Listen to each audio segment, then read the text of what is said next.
Haak. I live in Zillah, Washington. We grow apples, cherries, and pears. My mom and dad started the orchard the year I was born, so my mom remembers being 8 months pregnant, moving hand lines over baby trees that my dad had planted. So we just started just down the road here, and my dad started with just a few acres and just grew it. So all my memories are, riding around with him in the truck, changing water, doing frost, and then as he got bigger, just continuing to, have different summer jobs with whether it's, hoeing weeds, pulling suckers, to driving tractor, spraying.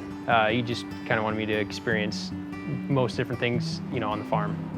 What 9 or 10-year-old likes pulling weeds? I just wanted to play, but I now that I got young kids, I now see what he was trying to do, yeah, and just build that work ethic.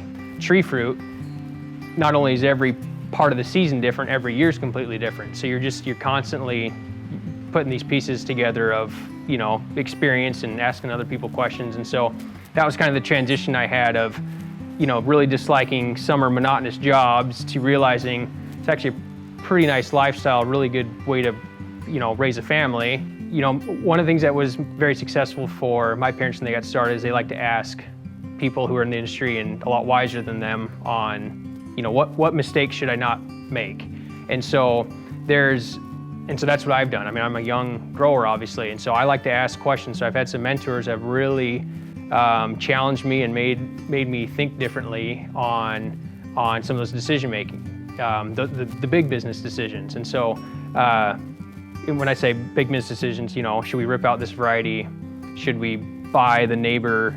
Those types of things. It's good to have, not just have that on your own, but be able to have people who are a lot further along than you and have experienced a lot more seasons than I have. I'm actually really curious and excited myself about trying to capture and analyze all the data that we're just being able to have the technology to be able to look at. No, but there's a ton of things that are cool, right? Like drones, taking, topographical maps and all those things. There's, cameras that you can mount on a four-wheeler and look at, do bud counts or flower counts or apple counts, and all these soil sensors. There's a whole bunch of things, but at the end of the day, I think you gotta separate the emotion of, oh, how cool would that be, versus would I make a decision based on that information? And so if you look at it and you'd say, it's awesome information, I wouldn't use it, then move on and look for something else. So I think that's kind of the distinction we try to do is it cool, or this is gonna help us be better at what we're trying to do.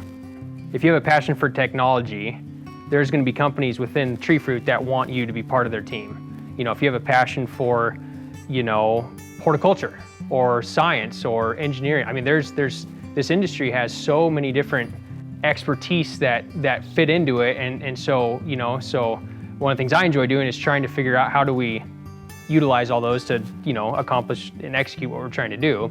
But I don't think you got to love pulling weeds when you're 9 or pulling suckers to be like, well, I'm going to be a farmer. I think you can find your passion in your niche and then surround yourself with good team members and just kind of enjoy the ride. I personally think there's a huge opportunity for young people in ag.